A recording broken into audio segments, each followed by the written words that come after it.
अध्याय 19 कथाभाग। शिवअंशाने जमदग्नी झाला। त्यानंतर पार्वतीच्या अंशाने रेणू नावाच्या राजाला एक मुलगी झाली। तिचं नाव रेणुका होतं। राजाने मुलीच्या इच्छेनुसार तिचा विवाह जमदग्नीशी लावून दिला। तिला वसुमंत, वसु, सुशेषण आणि विश्वावसु असे 4 पुत्र झाले। नंतर तिच्या पोटी वैशाख शुक्ल तृतीयेला मध्याग्नी स्नेह लग्नावर विष्णूचा अवतार जन्मला। त्याचं नाव भार्गवराम असे ठेवले। तो हाती सदोदित परशु वागवीत असे। तो पुढे शंकराची आराधना करून शस्त्रास्त्र प्रवीण झाला। रेणुका रोज नदीवरून स्नान आटपून परत येतेवेळी पदरातून पाणी भरून आणीत असे।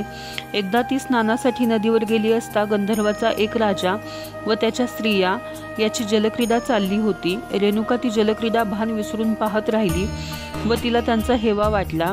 त्याचा परिणाम असा झाला की तिच्या पदरात पाणी टिकेना। स्नान कसेबसे आटोपून ती घरी परतली। जमदग्नीने झाला प्रकार जाणला व तो तिला आत येऊ देईना। तिची निर्भसना करून चालती हो असे म्हणू लागला। ती तशीच खाली मान घालून उभी राहिली। तेव्हा जमदग्नीचा राग अनावर झाला व त्याने मोठ्या मुलाला तिचा शिरच्छेद करण्याची आज्ञा केली।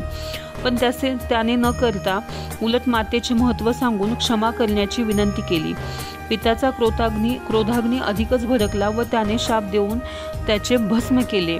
मग एका पुत्राला बोलावून तशीच आज्ञा केली, पण तसे करण्यास ते कोणी धजवले नाहीत। तेव्हा त्या सर्वाची गत थोरल्या भावासारखी झाली। एवढा प्रकार संपेपर्यंत समिधा व दर्भ आणण्यासाठी वनात गेलेला परशुराम परत आला। त्यालाही पित्याने तीच आज्ञा केली। तेव्हा त्याने परशु पेलला आणि आईचे मस्तक क्षणार्धात तोडले। जमदग्नीचा राग आता पुरता निवळला आणि त्याने पुत्राला हवा तो वर मागण्यास सांगितले। तेव्हा भार्गवरामाने वर मागितला की मातेला व भावांना पुन्हा जिवंत करावे आणि मला चिरंजीव करावे, तसेच मातृहत्येच्या घटनेची विस्मृती व्हावी। जमदग्नीने तपोबलाने तसेच केले।